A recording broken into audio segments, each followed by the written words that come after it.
What's up, YouTube? It's your boy, the Ol Drunken Geek, and today I just wanted to talk a little bit about Stranger Things Season 3, one of my favorite shows on Netflix. So here we go, roll the thing!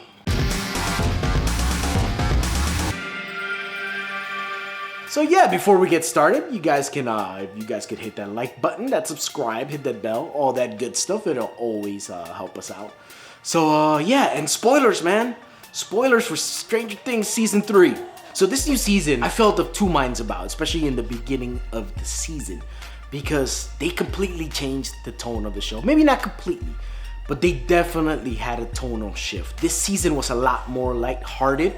It seemed like it took characters in slightly different routes, which were maybe a little bit jarring when you first start the season. And this is just my opinion. By the time it goes on, you really start getting the feel for it. And I feel like this new lighter tone, more jokier tone, in contrast to the previous seasons where it was all darkness and all, doom and gloom, it was more of a horror thing. To me, this tonal shift was very interesting because I feel like it's taken the show in a whole new direction. And it has reinvigorated the show, the TV show. Some of the characters, I don't want to say they were stale, but I can't imagine where they could have taken them in the next season without making it way too grave, way too dark, way too fuck it, let's put it through hell. They kind of went on a lighter tone and they kind of let them have fun, let them be kids, and that's where the show seems like it's going. A progression of people in like a natural sense, like in a very organic way, as opposed to oh, we have these kids, let's keep them kids like they're the fucking Simpsons for fucking ever.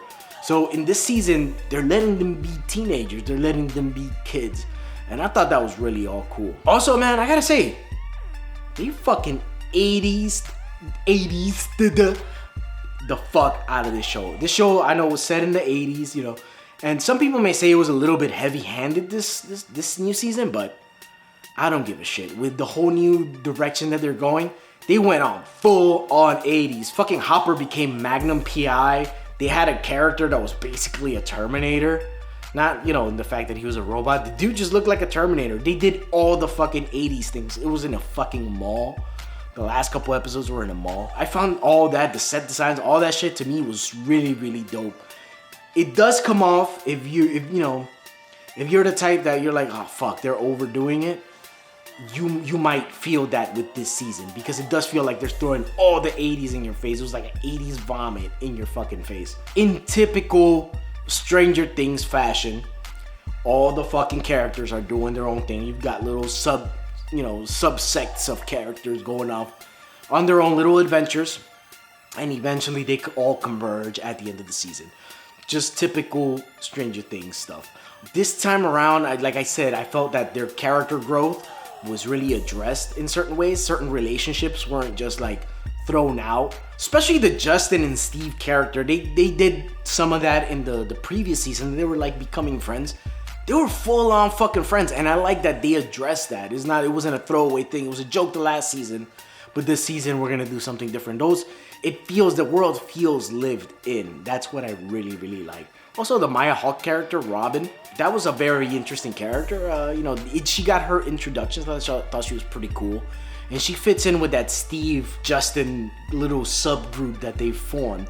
And I feel like maybe next season they'll give her a lot more to do, like they did Maxine last season. They introduced her, and this season that really, really paid off. Besides all the other characters, I just wanted to focus on one specifically, which is the character of Hopper. Now, Hopper, toward the beginning of the season, I felt that they were kind of shortchanging that character a little bit because he seemed so much more different than any previous iterations of him. He was, kind of like the strong man and the guy, the strong, silent type that kind of had control of the situation at all times. And in the beginning of the season, a lot of times it felt like they were just playing him for comedy.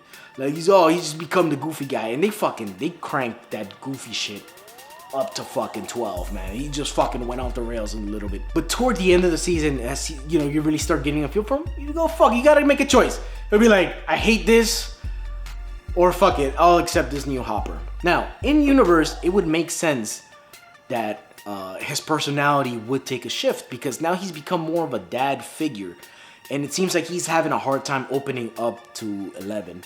Which, spoiler alert, you guys already got your spoiler alert. that letter at the end of the season. You know, it just kind of encapsulates very well what his character progression is. And, you know, hopefully we'll see more of him in next season. A drink to Hopper. Also, I feel like we got to see a lot more of the Joyce character and how she lives, how she interacts outside of being in like a crisis where her son is fucking missing. Their whole relationship with Hopper, her whole friendship with Hopper is explored, you know, a lot more in this season. And I found that interesting. And like I said, the whole tone of the show lends itself to a whole new energy. So it's like you've got the thing of the stakes and the Demogorgons and all that good stuff. But you also have all this, you know, all these relationships that have now been built over 2 seasons. And now in this 3rd season, a lot of things are paying off. And a lot of things are being built up upon. All the other kids did great. All the other kids always do great. Their relationships are typical high school stuff. And you're still invested in it somehow. There are no big stakes up till the end with them. You know, obviously at any moment they could die. That's what the show's about. But you know they're not going to die right away. Unless, you know, they want to throw a shocker in there or two, but they don't. If you fucking watching this video, you know they don't.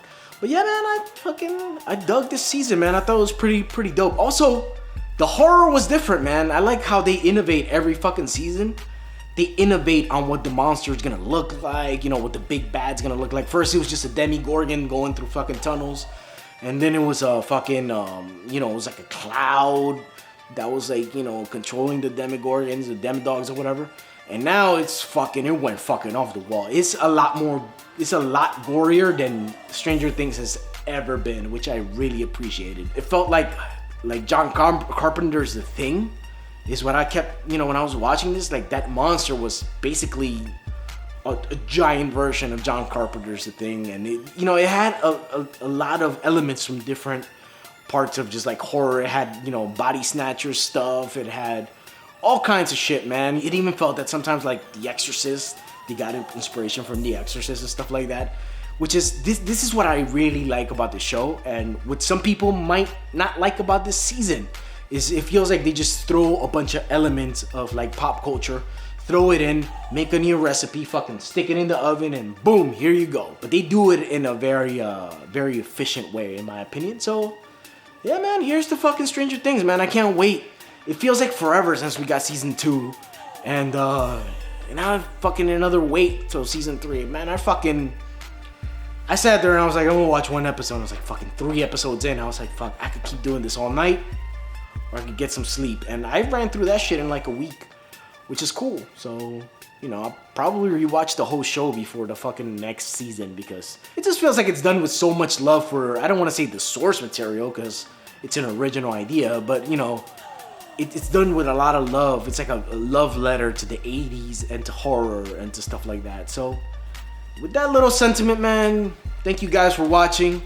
You guys can hit that like button if you like the video. Drop a comment if you have something to say. Hit that subscribe button. Hit that bell. That bing bong. And yeah, man, that's all I got for you fuckers today. Check out our channel. And we got shows every day. And yeah, man, that's all I got for today. ODG out.